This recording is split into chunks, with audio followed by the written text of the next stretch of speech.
मैंने एक अच्छे खाते पीते परिवार में जन्म लिया था। हम दो ही बहन भाई थे। मेरा भाई मुझसे बड़ा था, मैं छोटी थी। मेरे मम्मी पापा की मुझ में जान बसती थी। मैं तो पापा की तो लाडली थी ही, मम्मी की भी बहुत ही ज्यादा लाडली थी। लेकिन भाई हमेशा मुझसे चिढ़ा करता कि वह मम्मी के ज्यादा लाडले हैं, क्योंकि वह अच्छे से जानते थे कि पापा मेरे ऊपर जान छिड़कते हैं। इसलिए वह जबरदस्ती ही मम्मी के लाडले बन बैठे थे। हालांकि सच तो यह था कि मेरी माँ की भी मुझ में जान बसती थी। प्यार तो वह भाई को भी करते थे, लेकिन मुझे तो बिल्कुल कांच की गुड़िया की तरह रखते थे। हम दोनों बच्चे अपने मम्मी पापा की पूरी दुनिया थे।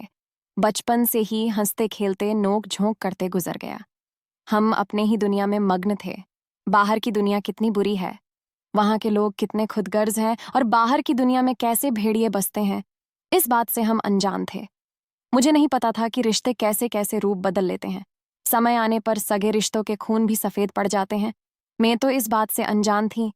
हम लोग बहुत ज्यादा तो अमीर नहीं थे, लेकिन हमारी गुजर बसर बहुत अच्छी हो रही थी। मेरे पापा एक बैंक में जॉब करते थे और मेरी मम्मी घरेलू औरत थी। उन्होंने अपना पूरा समय हम दोनों बहन भाई पर ही निछावर कर दिया था।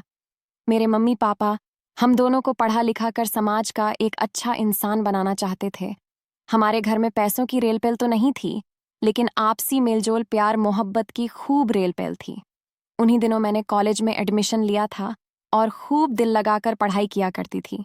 पढ़ने का मुझे बचपन से ही बहुत शौक था और मेरे इस शौक को देखते हुए मेरे पापा भी जी जान से मुझे पढ़ाने में लगे हुए थे। उन्होंने मेरी पढ़ाई में कभी रुकावट नहीं डाली थी। हालांकि पापा की तनख्वाह बहुत ज्यादा नहीं थी, लेकिन फिर भी पापा मेरे और मेरे भाई की पढ़ाई का खर्चा उठा ही रहे थे। भाई उस समय अपने कॉलेज के आखिरी साल में थे। पढ़ाई के साथ साथ वो एक छोटी सी नौकरी भी कर रहे थे, जैसे कि वह अपना खर्चा खुद उठा सकें। भाई को पढ़ लिख कर ऐसा इंसान बनना था जिसे लोग दूर से ही देखकर सलाम ठोके। भाई अपनी मौजूदा जिंदगी से खुश नहीं थे। वह तो बहुत ही ऐशो आराम की जिंदगी चाहते थे।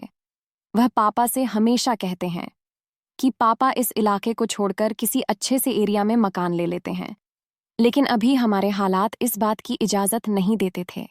मेरी मम्मी भी भाई को समझाती थीं कि मेहनत करना अच्छी बात है, सपने देखना अच्छी बात है, लेकिन इस हद तक नहीं कि उन्हें पूरा न किया जा सके।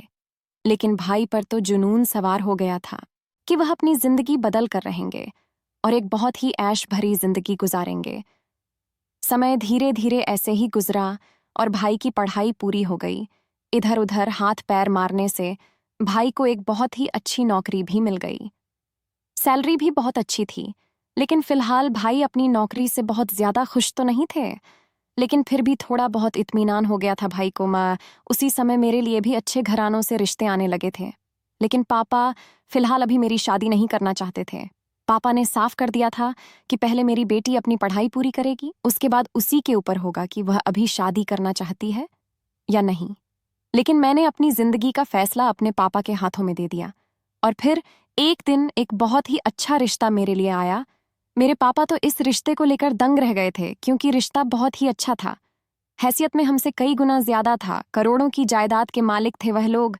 पापा इस रिश्ते को लेकर बहुत ज्यादा सोच विचार कर रहे थे, क्योंकि एक तो अनजान लोग थे, कोई ज्यादा हमारी उनसे जान पहचान नहीं थी। बस रिश्ते कराने वाली ने यह रिश्ता लगाया था। दूसरे हैसियत में भी हमसे बहुत ज्यादा थे। पापा इसी सोच विचार में थे कि आखिर इतने अमीर लोग हमारे घर रिश्ता लेकर क्यों आए। माना कि मैं बहुत ज्यादा सुंदर थी, लेकिन सुंदर लड़कियां तो उनकी सोसाइटी में भी मिल सकती थीं। पापा इस रिश्ते के लिए बिल्कुल भी हामी नहीं भर रहे थे, क्योंकि पापा का मानना था कि मैं अपनी बेटी की शादी अपने जैसे लोगों में करूंगा, जिससे कि वह वहां अच्छे से बस सके और मेरी बेटी को कोई तकलीफ ना हो। बड़े घराने में जाकर पता नहीं मेरी बेटी को कैसे कैसे ताने सुनने पड़ेंगे, और पता नहीं मेरी बेटी वहां एडजस्ट भी हो पाएगी या एच नहीं। लेकिन वह लोग जिद पर अड़े हुए थे, कह रहे थे कि हमें आपकी बेटी पहले ही नजर में भा गई है। हम अपने बेटे का रिश्ता करेंगे तो आपकी बेटी से ही करेंगे, क्योंकि हमारे बेटे ने आपकी बेटी को देख लिया है और वह जिद पर आया हुआ है कि शादी तो मुझे इसी लड़की से करनी है। लेकिन हैरत की बात यह थी कि मैंने तो उनके बेटे को कभी नहीं देखा था। फिर भला उसने मुझे कहाँ देख लिया। वो इंसान मेरे लिए बिल्कुल अजनबी था। मैंने अपनी जिंदगी का फैसला अपने माता पिता के हाथों में सौंप दिया था, और वैसे भी मेरी जिंदगी में कोई और नहीं था। इसलिए मैंने सोचा कि मेरे माँ बाप मेरे लिए जो भी फैसला लेंगे वह मेरी भलाई के लिए ही लेंगे। और फिर आखिर बहुत ही सोच विचार के बाद मम्मी पापा दोनों ही इस रिश्ते के लिए मान गए। दोनों ने सोचा कि शायद भगवान ने उनकी बेटी को एक बहुत ही अच्छी जिंदगी देने के लिए यह रिश्ता उनके घर भेजा है। जो ऐसो आराम उनकी बेटी को इस घर में ना मिल सके, वह शायद वह अपनी ससुराल में जाकर करेगी। और यही सोचकर मम्मी पापा इस रिश्ते के लिए मान गए। और फिर मेरे ससुराल वालों ने रिश्ता पक्का कर लिया और कहा कि हम मंगनी जल्दी ही करेंगे, उसके बाद शादी भी जल्दी ही करेंगे। क्योंकि मेरा होने वाला पति बाहर के देश में काम करता था, इसीलिए मंगनी और शादी से फ्री होकर वह जल्द से जल्द अपने काम पर लौटना चाहता था। पापा ने लड़के से भी बात की थी। पापा ने लड़के को देखा तो नहीं था, लेकिन बस फोन पर बात हुई थी। और पापा को बहुत सुकून मिला था लड़के से बातचीत करके, क्योंकि लड़के ने बहुत ही शालीनता के साथ पापा से बात की थी। और यही सोचकर पापा खुश थे कि चलो, मेरी बेटी को जिसके साथ जिंदगी गुजारना है वह बहुत ही सुलझा हुआ इंसान है। कुछ ही समय बाद बहुत ही धूमधाम से मेरी मंगनी हो गई। अब मम्मी को भाई की शादी की फिक्र लग गई थी। मम्मी का मानना था कि सुमन के जाते ही अगर मेरी बहू इस घर में आ जाए तो उस घर में तन्हाई का एहसास कम होगा। और मम्मी यह भी चाहती थी कि उनके जीते जी उनके दोनों बच्चों की जिंदगियां सेट हो जाएं। भाई शादी के लिए नहीं मान रहे थे, क्योंकि वह अभी अपना फ्यूचर बनाना चाहते थे और मेहनत करना चाहते थे और ज्यादा पैसा कमाना चाहते थे। लेकिन मम्मी की जिद के आगे उन्हें घुटने टेकने पड़े। मेरी मंगनी के 1 महीने बाद ही मम्मी ने भाई को शादी कर दी। भाई अब अपनी नई जिंदगी में बिजी हो चुके थे। मैं भी अपने आने वाली जिंदगी को लेकर सपने सजाने लगी थी। लेकिन उन लोगों का अभी शादी करने का कोई इरादा नहीं था। पहले तो वह लोग शादी जल्दी करना चाहते थे, लेकिन फिर मंगनी करने के बाद ही राज दुबई चला गया था। उसके दोबारा लौटकर आने पर ही शादी होना तय पाया गया था। मेरे मम्मी पापा को इस बात पर भी कोई एतराज नहीं था, बल्कि वह तो खुश थी कि अभी उनकी बेटी उनके साथ कुछ दिन और रह सकती है। दिन ऐसे ही गुजर रहे थे कि एक दिन मेरे ऊपर कयामत टूट पड़ी। मम्मी पापा किसी काम से मार्केट गए हुए थे और उनकी कार का एक्सीडेंट हो गया। एक्सीडेंट इतना खतरनाक था कि उन लोगों की मौके पर ही मौत हो गई। मम्मी पापा मुझे इस दुनिया में अकेला छोड़कर चले गए। मैं चीखें मार मार कर रो रही थी। पापा पापा चीख रही थीं। कभी मम्मी को उठा रही थी, लेकिन वह दोनों तो बहुत ही गहरी नींद सो चुके थे। उन्हें अपनी लाडली बेटी की चीखें सुनाई नहीं दे रही थीं। भाई ने जैसे तैसे मुझे संभाल था। शुरू शुरू में भाई और भाभी का रवैया मेरे साथ ठीक रहा, लेकिन फिर भाई और भाभी अपनी जिंदगी में मस्त हो गए। उन्हें अब मेरी कोई परवाह नहीं थी। मैं पूरा पूरा दिन कमरे में बंद रहती, मम्मी पापा को याद करती और रोती रहती। 2 दिन खाना नहीं खाती, तब भी किसी को कोई परवाह नहीं थी। कोई पूछने वाला नहीं था कि सुमन तुमने खाना खाया या नहीं। भाई को तो जैसे मम्मी पापा के जाने का कोई असर ही नहीं हुआ था। वह तो अपनी जिंदगी में सेट हो गए थे। धीरे धीरे मम्मी पापा के दुख से तो उभर आई भी, लेकिन अपनी जिंदगी की तन्हाई का क्या करती। भाभी ने मुझे घर की नौकरानी बना डाली थी। पूरा दिन घर का काम करती।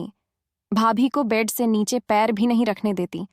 तब कहीं जाकर भाभी मुझे इस घर में रहने दे रही थी, नहीं तो अब तक वह मुझे इस घर से कब का हाथ पकड़कर निकल चुकी होती।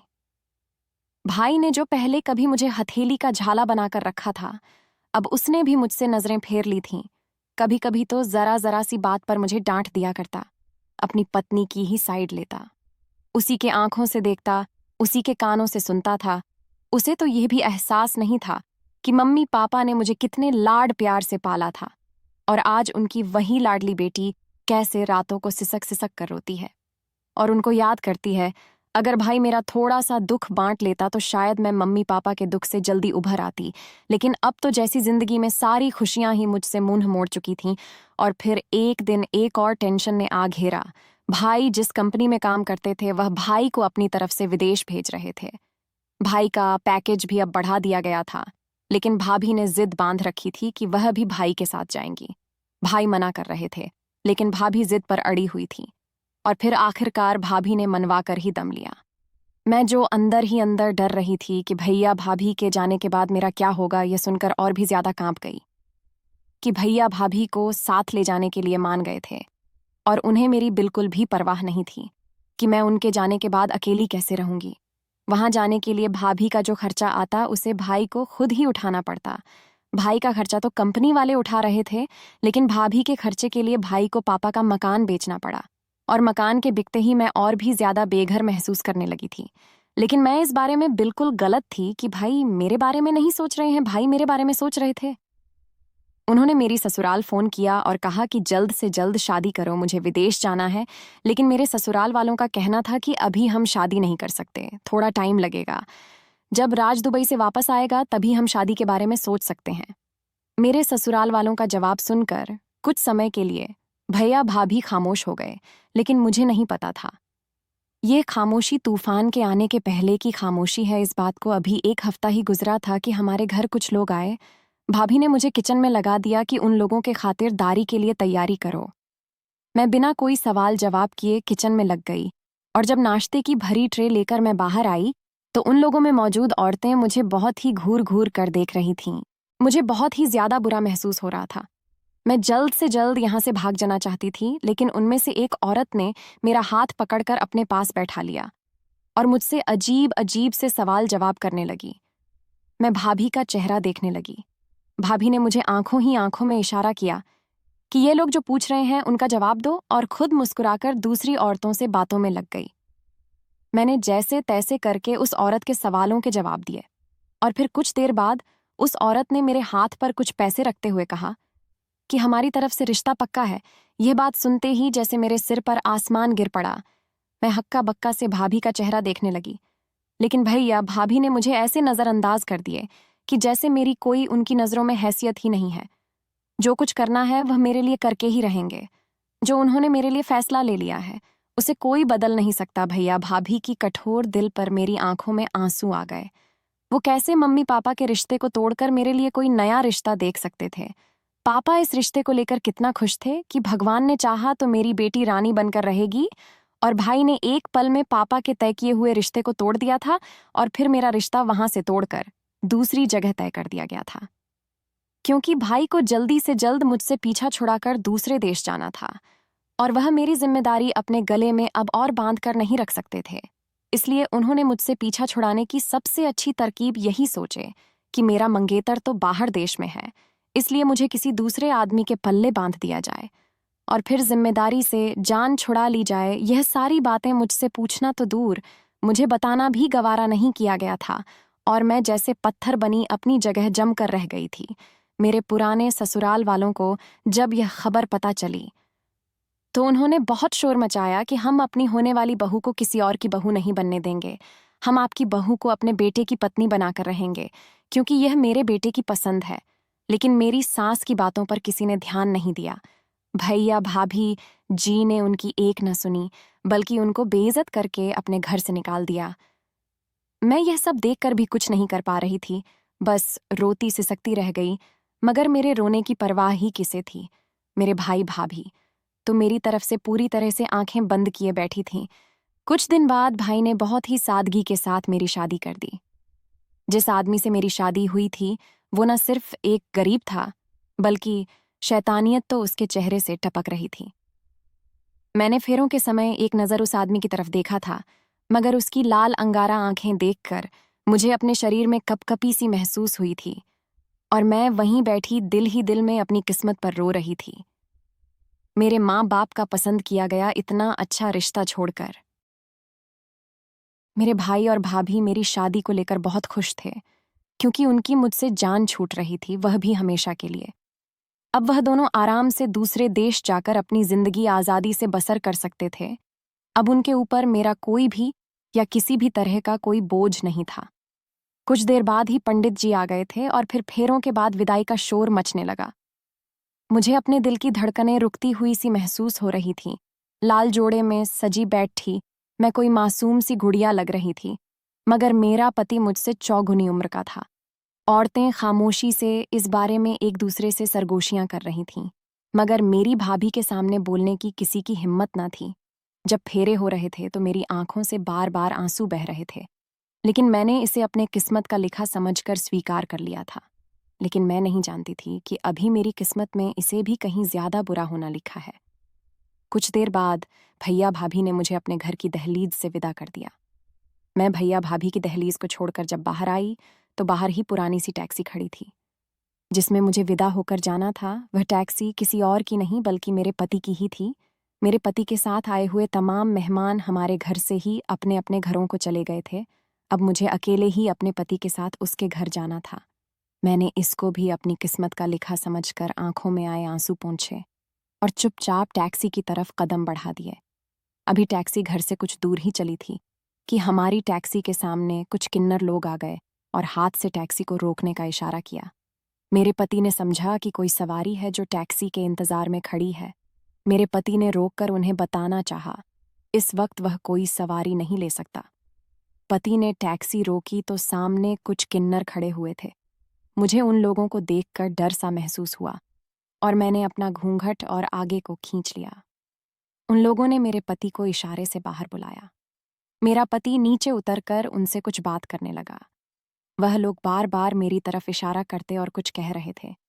मुझे उनकी बातें तो समझ नहीं आ रही थीं, मगर मुझे उन लोगों के बात करने के तरीके से बहुत ज्यादा डर महसूस हो रहा था। कुछ और देर बाद मेरा पति वापस टैक्सी में आया और वह किन्नर भी टैक्सी में बैठ गए। मैं खामोशी से सिर झुकाए बैठी रही। मुझे लगा कि शायद मेरे पति ने कोई सवारी पकड़ ली है, अब वह उन्हें उनके घर उतार देगा। लेकिन काफी देर के बाद टैक्सी अंधेरी गलियों में दौड़ने लगी। मैं हैरानी से इस इलाके को देख रही थी।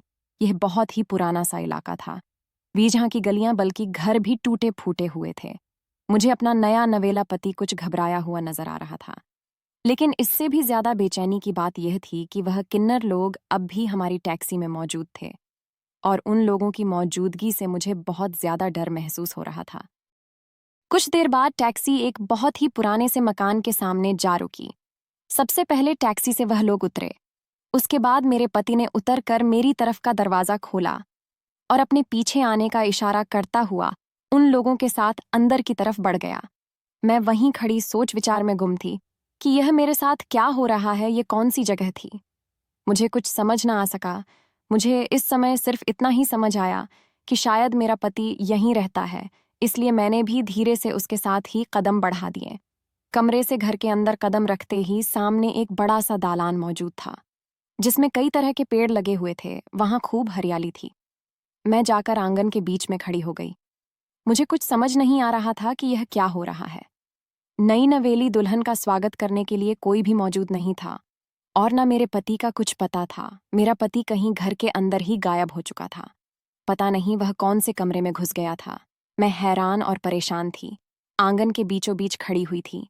कुछ देर बाद मेरा पति सामने वाले कमरे से बेहद घबराया हुआ सा बाहर आया और मुझे कहा कि मैंने तुम्हें इन लोगों के हाथों बेच दिया है। पति के मुंह से ये सुनते ही मेरे रोंगटे खड़े हो गए और मेरे कदमों तले से जैसे जमीन निकल गई।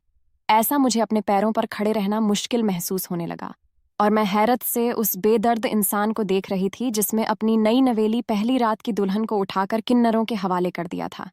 यह दुनिया और इस दुनिया के लोग इस कदर जालिम भी हो सकते हैं, इस बात का अंदाजा मुझे आज हो रहा था।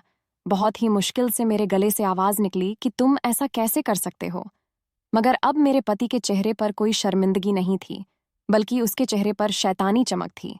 उसने अपनी जेब से नोटों की गड्डी निकालकर मुझे दिखाई और कहा, पैसे के लिए इंसान कुछ भी कर सकता है। मैंने उसे याद दिलाना चाहा कि मैं तुम्हारी पत्नी हूं, मगर उसने उसी वक्त तलाक के पेपर मेरे हाथों में थमा दिए। कहने लगा, यह लोग तो पता नहीं कब से तुम्हारे इंतजार में बैठे थे। इन लोगों ने तो मुझसे छुटकारा दिलाने के लिए तलाक के पेपर भी तैयार करवा कर रखे थे। मैंने तुम्हें तलाक दे दी है। अब मेरा और तुम्हारा कोई रिश्ता नहीं है। ये कहकर वो वहां से निकलकर चला गया। मुझे तो कुछ होश ही नहीं रहा था। जब कुछ होश आया तो मैं उसके पीछे भागने लगी, मगर वहां मौजूद एक किन्नर ने मेरा हाथ पकड़ लिया। मैं चीखती चिल्लाती रह गई, मगर मेरे पति ने मेरी चीखों पर कोई ध्यान नहीं दिया और वह वहां से निकलता चला गया। मेरा पूरा शरीर डर की वजह से थरथर कांप रहा था। मेरी आंखों में खौफ उतर आया था। मैंने खौफजदा नजरों और कंपते शरीर के साथ उन लोगों की तरफ देखा, मगर वह लोग तो मुझे बहुत ही सम्मान के साथ देख रहे थे। उनके चेहरों पर मेरे लिए प्यार ही प्यार था। उनमें से एक मुझे एक कमरे की तरफ लेकर गया। ये घर जिस कदर टूटा फूटा और पुराना था, अंदर से कमरे बहुत ही अच्छे थे। वह लोग मुझे एक कमरे में लेकर आए। बहुत ही खूबसूरत कमरा था। कमरे में किंग साइज के बेड मौजूद था। उस कमरे में जरूरत की हर चीज मौजूद थी। मैं इस कमरे को देखकर पल भर के लिए तो हैरान रह गई, मगर मैं यहाँ कैसे रह सकती थी। अगले ही पल इस सोच ने मुझे हिलाकर रख दिया। मेरे सामने 3 लोग बहुत ही सम्मान के साथ हाथ बांधे खड़े थे। मैंने उनके सामने हाथ जोड़ दिया और कहा, भगवान के लिए मुझे मेरे घर जाने दो। मैं यहाँ तुम लोगों के साथ नहीं रह सकती। मैं तुम लोगों जैसी नहीं हूं, फिर भला मैं तुम लोगों के साथ कैसे रह सकती हूँ। उनमें से एक आगे बढ़ा और कहने लगा कि आप कहीं नहीं जा सकती। आप हमारे पास किसी की अमानत के तौर पर सुरक्षित हो, जब तक आपको लेने आपका असल हकदार नहीं आ जाता। आप यहाँ से कहीं नहीं जा सकती, लेकिन आप टेंशन बिल्कुल भी ना लें। यहाँ पर आपको किसी भी तरह की कोई तकलीफ और परेशानी का सामना नहीं करना पड़ेगा, इसलिए आपको हमसे डरने की कोई ज़रूरत नहीं है। मैंने उन लोगों से कहा कि मुझे मेरे भाई भाभी के पास जाने दो, मगर वह लोग इस बात पर भी राजी नहीं हुए और कहा कि वह मेरे भाई भाभी पर भी भरोसा नहीं कर सकते, क्योंकि वह तुम्हारे लिए एक बार गलत फैसला ले चुके हैं। अगली बार भी वह तुमसे पीछा छुड़ाने के लिए किसी ऐरे गहरे राह चलते से तुम्हारी शादी करवाकर तुमसे पीछा छुड़ा लेंगे। इसलिए तुम अपने भैया भाभी के घर भी सुरक्षित नहीं हो। हमारा विश्वास करो, हमारे पास तू बहुत ही सुरक्षित हो। तुम्हारे ऊपर किसी भी तरह की कोई आंच नहीं आएगी। जब तक तुम अपने असल हकदार के पास नहीं पहुंच जाती, तुम हमारे पास ही रहोगी। उन लोगों की बातें मुझे हैरान कर रहे थे। आखिर यह असल हकदार कौन था? मैं इस असल हकदार के बारे में नहीं जानती थी, मगर उनकी बातें मुझे बहुत ही अजीब लग रहे थे और उनकी बातें सुनकर मैं डर भी रही थी। मैंने उन्हें बहुत कहा, बहुत हाथ जोड़ी कि मुझे मेरे घर जाने दो, लेकिन उन लोगों पर मेरी बातों का कोई असर ना हुआ और फिर वह लोग मुझे कमरे में अकेला छोड़कर चले गए। मैं वहीं फर्श पर बैठकर रोने लगे। कुछ देर बाद एक किन्नर कमरे में दाखिल हुआ और मुझे दुल्हन के जोड़े में देखकर कहने लगा कि उठकर आराम से कपड़े पहन लो। उसने मेरे हाथ में एक ड्रेस थमाते हुए कहा। उसके जाने के बाद मैंने अपने आंसू पोंछे और उठी, अपने जेवर उतारकर ड्रेसिंग टेबल पर रखे। जेवर के नाम पर सिर्फ मेरे कानों में सोने की 2 छोटी छोटी ईयर रिंग थी, हाथों में कांच की चूड़ियां, बाकी सब आर्टिफिशियल था। ये बालियां मेरे माँ की निशानी थीं और उन्हें मैंने अपने पास बहुत ही सहेज कर रखा था। बाकी तो भैया भाभी ने मुझे जेवर के नाम पर एक कील भी नहीं दी थी। मैंने दुल्हन की ड्रेस उतारकर हल्का फुल्का सा सूट पहन लिया। खुद को बहुत ज्यादा कंफर्टेबल फील कर रही थी। तभी एक किन्नर खाने की थाली लेकर दाखिल हुआ। उस थाली में तरह तरह के खाने परोसे गए थे। उसने थाली मेरे सामने रखते हुए बहुत ही सम्मान से मुझे खाना खाने के लिए कहा। मैं खामोश बैठी रही और वह वापस चला गया। मैं उस कमरे में कब सो गई मुझे कुछ पता ना चला। वह कहते हैं ना कि नींद तो सूली पर भी आ जाती है। वही मेरे साथ भी हुआ और मैं भी वहीं बैठे बैठे सो गई थी। सुबह जब आंख खुली उस समय चौंक कर उठ गई थी। मैं कमरे से निकलकर बाहर गई तो बाहर बहुत सारे लोग एक पेड़ के नीचे छांव में बैठे हुए थे। मैंने उन्हें लोगों के सामने एक बार फिर हाथ जोड़े कि मुझे प्लीज मेरे घर जाने दिया जाए, तो उनमें से एक आगे बढ़ा और मेरे सर पर हाथ रखकर कहा कि तू तो हमारी बहन है, तू ऐसे ना रो, हमें बहुत तकलीफ होती है। हम तो कई सालों से तेरे ही जवान होने का इंतजार कर रहे थे, क्योंकि तू हमारे पास किसी की अमानत है, इसलिए हमें तेरा बहुत ख्याल रखना है।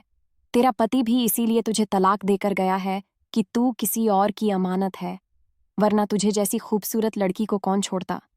तेरा पति लालची था, अगर हम तुझे उससे नहीं खरीदते तो वह तुझे किसी और के हाथों बेच सकता था, इसलिए हमने तेरी जान उससे छुड़ा लिया है। मैं खामोश खड़ी उन लोगों की बातों को सुन रही थी। तब उनमें से एक आगे बढ़कर मेरे सर पर हाथ रखते हुए बोला कि बस 2-3 दिन और सब्र कर लो, फिर तुम्हारे हर सवाल का जवाब मिल जाएगा। और फिर ऐसे ही 2 दिन गुजर गए। तीसरी रात को तमाम लोग मुझे दुल्हन की तरह सजाने लगे। सब लोग बहुत खुश नजर आ रहे थे। मैंने भी अपनी जिंदगी से अब समझौता कर लिया था और वह लोग जैसा कह रहे थे मैं वैसा ही करती जा रही थी। मैंने थक हार कर अब अपनी जिंदगी की डोर उन लोगों के हाथों में ही थमा दी थी। वैसे भी मुझे इतना तो विश्वास हो गया था कि यह लोग मुझे नुकसान नहीं पहुंचाएंगे, क्योंकि इन 3 दिनों में इन लोगों ने मेरा बहुत ख्याल रखा था। मेरे साथ बहुत ही इज्जत सम्मान के साथ पेश आए थे। अचानक किसी गाड़ी के टायर की आवाज से वह सब लोग भागने लगी और कहने लगी कि तेरा होने वाला पति आ गया है। मैं पत्थर बनी बैठी रही। कुछ देर बाद दरवाजा खुला और एक बहुत ही स्मार्ट सा लड़का अंदर दाखिल हुआ। मैं हैरान से उसको देख रही थी। फिर जब उसने अपना नाम बताया तो मेरी जान निकल गई, क्योंकि वो तो मेरा मंगेतर राज था। मैं हैरत से उसे देख रही थी। वह धीरे धीरे कदम उठाता आगे बढ़ा और मेरे सामने आकर खड़ा हो गया। मुझे अपनी आंखों पर विश्वास नहीं हो रहा था। फिर उसने मुझे सारी सच्चाई बताई। मैं हैरत से मुंह फाड़े उसकी शक्ल देख रही थी। उसने मुझसे माफ़ी मांगी कि उस समय वह बाहर देश में था जब मेरी शादी की तैयारियां हो रही थीं, तो उसे आने में देर हो गई। और इधर तब तक तुम्हारे भैया भाभी ने तुम्हारी शादी किसी टैक्सी वाले से कर दी।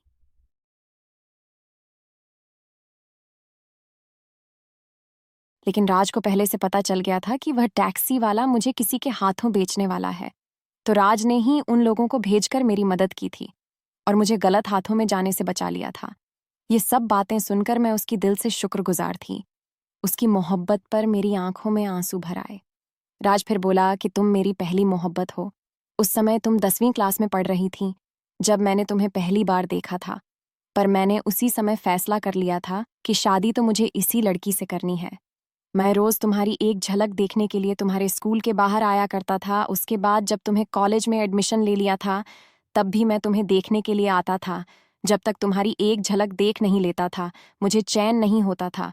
फिर उसके बाद में काम के सिलसिले में दुबई चला गया, लेकिन मैंने अपनी माँ से कह रखा था कि शादी करनी है तो इसी लड़की से करनी है। मेरी माँ को मेरे फैसले से कोई इनकार नहीं था। वह मेरी खुशी में खुश थी। और फिर तुम्हारी और मेरी मगनी भी हो गई। मैं बहुत खुश था कि मुझे मेरी मोहब्बत कितनी आसानी से मिल गई। सोचा था शादी की पहली रात तुम्हें अपनी मोहब्बत के बारे में बताऊंगा, लेकिन उससे पहले ही तुम्हारे ऊपर कयामत गुजर गई। तुम्हारे माँ बाप तुम्हें छोड़कर चले गए और तुम्हारे भैया भाभी ने उस टैक्सी ड्राइवर से तुम्हारी शादी कर दी। अगर मुझे समय रहते पता नहीं चलता तो पता नहीं तुम्हारे साथ क्या हो जाता। लेकिन अब तुम चिंता मत करो, अब मैं आ गया हूं, तुम्हें कुछ नहीं होगा। ये कहते हुए राज ने मेरे हाथ थाम लिए थे। राज का स्पर्श मुझे ऐसा लग रहा था कि जैसे मुझे समाज के गंदे भेड़ियों से सुरक्षा मिल गई हो। मुझे अपने आप अब सुरक्षित महसूस हो रहा था। और जब राज ने मुझसे पूछा कि क्या तुम मुझसे शादी करने के लिए तैयार हो, तो मैं रोते हुए उसके चौड़ सीने से लग गई थी। मुझे समझ नहीं आ रहा था कि मैं कैसे राज से कहूं कि तुम तो मेरे मसीहा हो। तुमने मेरी जान, इज्जत, सब कुछ बचाया है। मुझे जिंदगी में वो खुशी दी है जो शायद मैं कभी सोच भी नहीं सकती थी। राज ने भी मुझे अपनी बाहों में कस लिया था। अब मैं अपने आने वाली जिंदगी को लेकर संतुष्ट थी कि आगे आने वाली जिंदगी में मेरे लिए भगवान ने खुशियां ही खुशियां लिखे हैं। दोस्तों, वीडियो कैसा लगा कमेंट करके जरूर बताना। वीडियो को लाइक और चैनल सब्सक्राइब कर देना।